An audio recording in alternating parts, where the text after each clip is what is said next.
Welcome back to Charlie Talks Global, where today we're diving into the vibrant cultures that make our world so fascinating. Hey there, global explorers. Welcome to Charlie Talks Global, the podcast where English meets storytelling, humor meets hustle. Charlie here. And today's story is all about imagine attending a Japanese funeral. Soft chants fill the air. Incense. Smoke rises in spirals. The family sits quietly. And then, a monk suddenly begins to cry out loud. Intense, emotional crying. You might think, wow, he must have been close to the deceased. But no, he didn't even know them. In fact, he was paid to cry out. Yes, paid. Welcome to the world of Japan's professional mourning monks. And today, we're diving deep into this surprisingly emotional tradition. So, what exactly is a crying monk? In Japan, Buddhist monks often lead funeral ceremonies. They chant sacred sutras, burn incense, and guide the spirit of the dead. But in some regions, especially rural Japan, some monks go one step further. They openly weep during the ceremony, and they're encouraged to do so. Why? Because in Japanese tradition, crying isn't just an emotion. It's a ritual act. It shows respect. It shows the soul is being mourned properly, and it helps the spirit transition peacefully to the afterlife. Let's talk about the deeper meaning. In Japanese Buddhism, death is seen as a passage, not an end, just a transformation.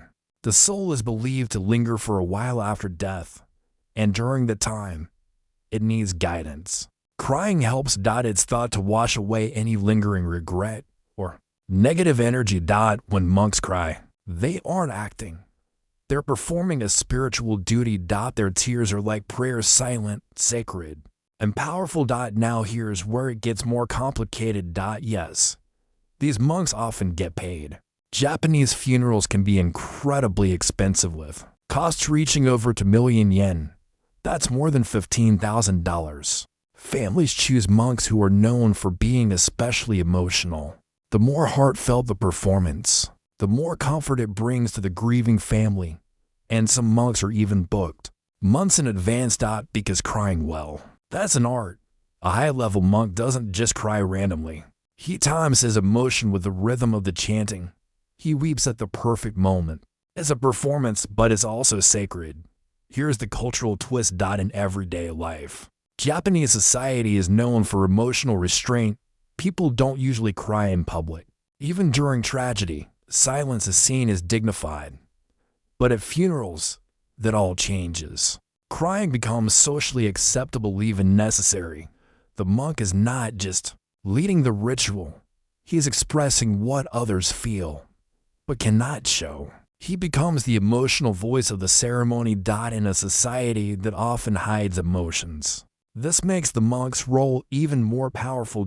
So where did this tradition come from? Japan's mourning customs are a mix of Buddhist, Shinto, and folk beliefs. In the past, there were even professional mourners, people hired just to cry loudly at funerals. It showed that the deceased was loved and respected, even in ancient China and Korea. Similar customs existed.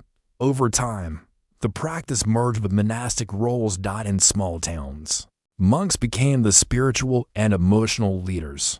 Crying monks are not common in Tokyo or big cities today, but in traditional communities, they are still deeply respected. Of course, not everyone agrees with the idea.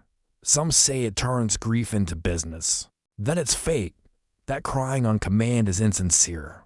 But others argue, isn't every ritual a performance in some way? Weddings, graduations, even birthday parties, they all have scripts, costumes, and emotions.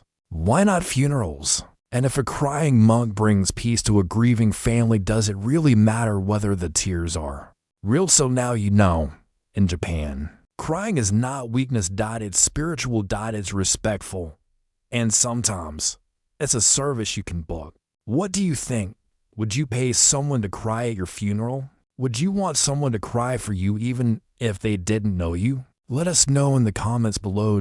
And if you love discovering strange, beautiful, and surprising cultural traditions, don't forget to subscribe. Next week, We'll travel to India where cows are treated better than people, and we're hitting. One might land you in prison. Thanks for watching Charlie Talks Global. See you in the next weird corner of the world.